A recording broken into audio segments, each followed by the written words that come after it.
1948-ci il avqustun 8-də Ağsuda doğulan Rasim Balayev 1969-cu ildə Azərbaycan Dövlət İncəsənət İnstitutunu bitirib. Vəsf elə məni şair. Vəsf zamanı deyil, afət. O ilk dəfə Bakı Kino Studiyasında Ulduzlar Sönmür əsərində kiçik bir rolda çəkilib. Oynadığı Nəsimi, Babək və Dədə Qorqud filmlərindəki rollar ona əsl şöhrəti dadızdırıb. Azərbaycan Film Kino Studiyasının nəzdində fəaliyyət göstərən Kino Aktyor Teatr Studiyasında da çalışıb, böyük və çətin rollardan əlavə Rasim Balayev kiçik rollarda da oynayıb.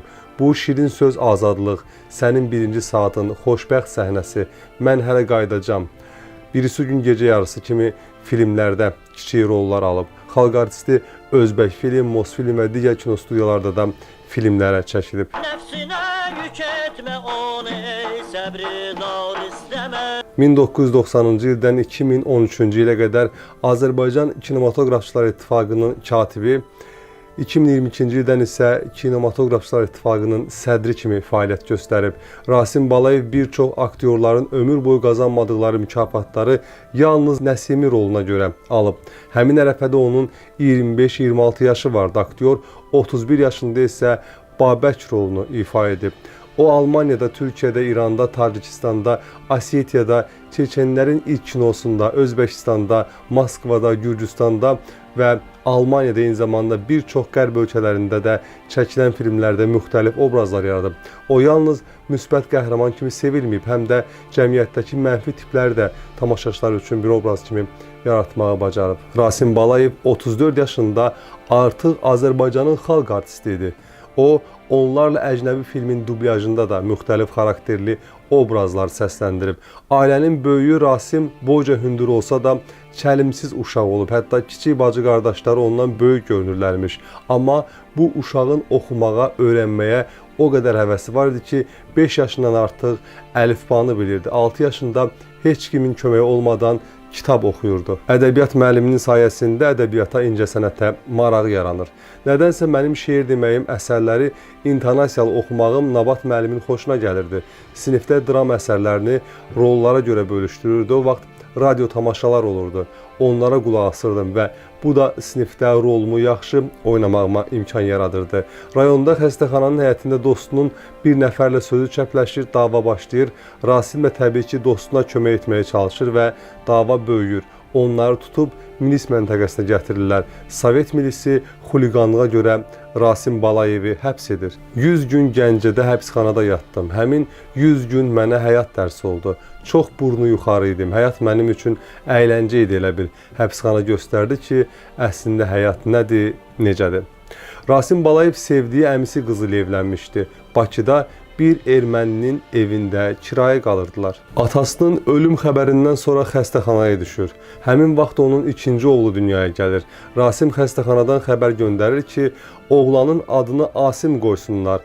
Birdən ölsəm, adının əvvəlinə R hərfini əlavə edərsiniz. Depressiya onu çox pis hala salmışdı. Rasim Balayevin ən yaxın dostlarından biri də Ramiz Əzizbəyli olub. Onların arasındakı dostluq münasibətləri zamanla şəxsi münasibətlərin pozulmasına, hətta düşmənçiliyə belə gətirib çıxarıb. Ramiz Əzizbəyli bu barədə deyir: Qızımı, Xədicə balamı o vaxt çox yaxın dostum olan Rasim Balayevin baldızı oğluna verdim. Amma alınmadı, ayırdım. Hələ də ailə qurmayıb. Artıq neçə illərdir Rasimi danışdırmıram.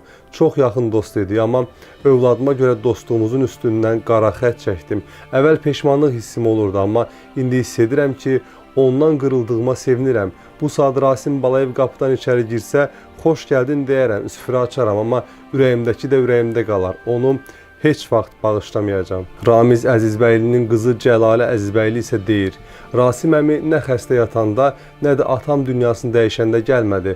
Baxmayaraq ki, biz bir evli kimi olmuşuq. Sonradan soyuqluq yaranıb. Görünür onların da incidikləri məqamlar var. Amma Rasim əminin uşaqları atamı çox istəyirdilər. Atam da onları əzizləyirdi. Çünki onun əlində böyümüşdülər. O xəstə yatanda oğlanları bir neçə dəfə zəng vurmuşdu. Atam rəhmətə gedəndə də zəng vurub başsağlığı vermişdilər. Azərbaycan tarixində atılmış 5 ən yanlış addım kitabı 3-cü dəfə nəşr olunub. Kitab çatdırılma yolu ilə satılır. Metrolara çatdırılma pulsuzdur, eyni zamanda rayonlara çatdırılma mövcuddur. Əlaqə nömrəsi 050 291 78 98. İsa Hüseynovla Həsən Seyidbəyli Nəsimi roluna aktyor axtarırlarmış.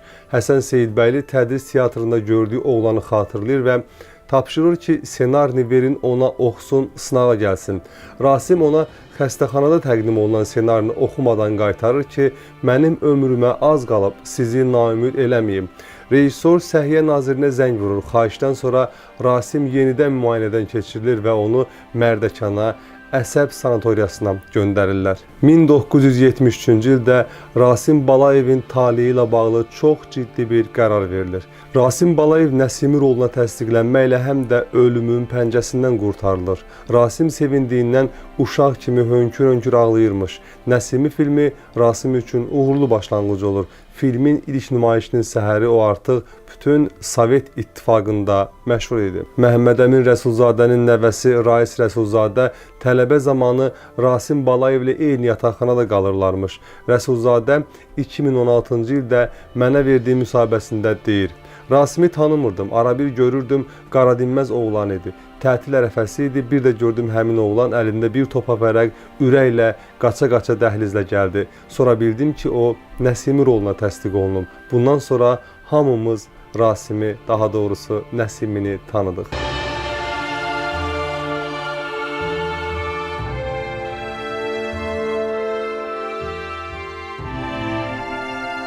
Xalq artisti Rasim Balayev Ayaz Salayevin Yarasa filminə çəkilib. O burada Belarus aktrisa Lepkina ilə intim bir səhnəyə çəkilib və məhz bu roluna görə də Rasim Balayevi qınayanlar tapılır. Lakin həmin film, yəni söhbət Yarasa filmindən gedir. Bu film 1995-ci ildə Fransada Avropa Film Festivalına Grand Prix-yə layiq görülüb və film başdan ayağa bir sənət filmidir. Moskvada kino festivalı vaxtı köşklərdə bir aktyorun şəkillərinin satıldığını görür. Şəkilləri Azərbaycandan gedən başqa sənətkarlar da görüb Rasimə deyirlər ki, öz şəkilindən birini də özün al. Rasim elə bilir onunla zarafat edirlər. Cavab verir ki, hə, mənə yaman oxşayır. Köşkə yaxınlaşıb şəkli alır və baxır ki, öz şəklidir. Arxasında da haqqında xeyli məlumat yazılıb. TV11 YouTube kanalı sərfəli reklam şərtləri təqdim edir. Ay ərzində milyonlarla baxış, milyonlarla insan diqqəti istəyirsinizsə, öz məhsullarınızı bizim kanalımızda sərfəli şərtlərlə effektiv şəkildə reklam edə bilərsiniz. Bunun üçün 070 291 78 98 nömrəsindən əlaqə saxlaya, eyni zamanda WhatsApp vasitəsilə yaza bilərsiniz.